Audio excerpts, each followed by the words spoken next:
The Battle of Midway was fought in 1942 during the Second World War. Following the Battle of the Coral Sea and their failed attempt to occupy Port Moresby, Japan continued with their strategy of extending its defensive boundaries. It was decided that the American Pacific atoll of Midway should be next. Some of the reasons for targeting Midway were to eliminate the threat of an American base in the Pacific, obtaining a launch point for a future attack on Hawaii, and to provoke the Americans for a decisive battle. Unaware that the Americans had access to their plans, and believing they had sunk 2 American carriers in the Battle of the Coral Sea, the Japanese were confident their forces would surprise and outnumber the Americans. The American forces for this battle consisted of 2 naval task forces. Task Force 16 was made up of 2 aircraft carriers with cruisers and destroyers in support. Task Force 17 had 1 carrier plus supporting ships.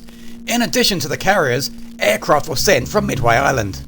The Japanese fleet, commanded by Admiral Nagumo, consisted of 4 aircraft carriers, plus cruisers, destroyers and transport ships. The battle began on June the 3rd, when a group of B-17s took off from Midway. They located and attacked some of the Japanese transport ships, but failed to inflict any significant damage. A second wave of torpedo bombers continued the attack, but only damaged an oil tanker. Later, another group of B-17s also left Midway to bomb the transport fleet. On the 4th of June, a Japanese force of over 100 dive and torpedo bombers, supported by fighter planes, took off and headed for Midway Island.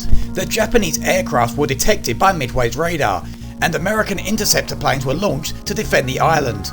More American bombers left Midway to target the Japanese aircraft carriers, but without fighters to escort them. Despite efforts from American pilots and land-based anti-aircraft fire, the Japanese were able to bomb the American base, and both sides suffered losses. The damage caused was not as severe as the Japanese had hoped, and the base was still operational. A second attack would be required. More American B-17s and Marine Corps dive bombers left Midway to attack the Japanese carriers. The US bombers that had left Midway before the Japanese struck were now preparing to attack the Japanese aircraft carrier Akagi. The Japanese launched their planes in defense, and the Americans struggled against the quicker Japanese fighters, losing many planes and only inflicting minimal damage. The Japanese commander Nagumo decided to use his reserve force of aircraft for a second raid on Midway.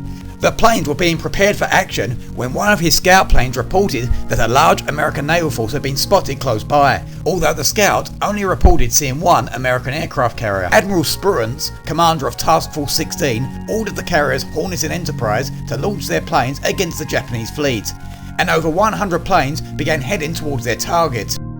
About half an hour later, the Yorktown carrier also dispatched its bombers.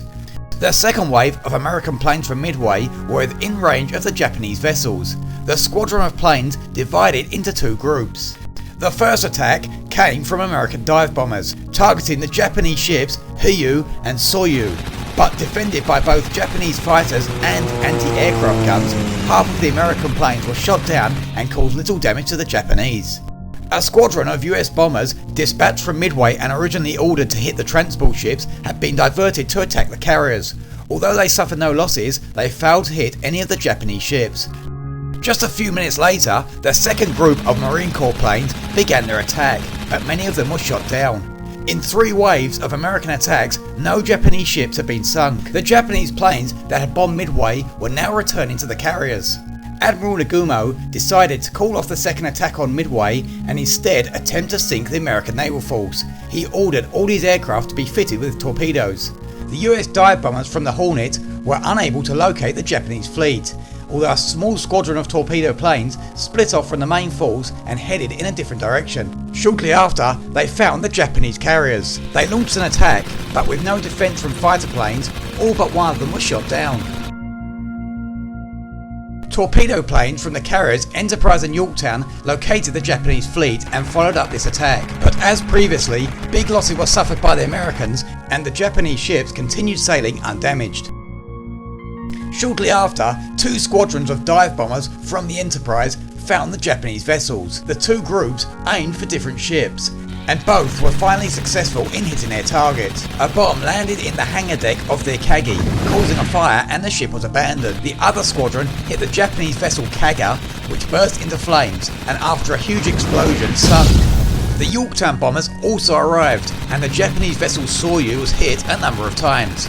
With fires engulfing the ship, it was abandoned and later sunk. Responding to these attacks, the remaining Japanese carrier Hiryu launched its dive bombers and fighters to attack the US fleet. But their planes were discovered as they came within range of the Yorktown, and American planes and anti-aircraft guns shot down many of them. But the Japanese outnumbered the Americans, and they hit the Yorktown, causing a series of fires. The damage was not too severe, and Yorktown continued sailing.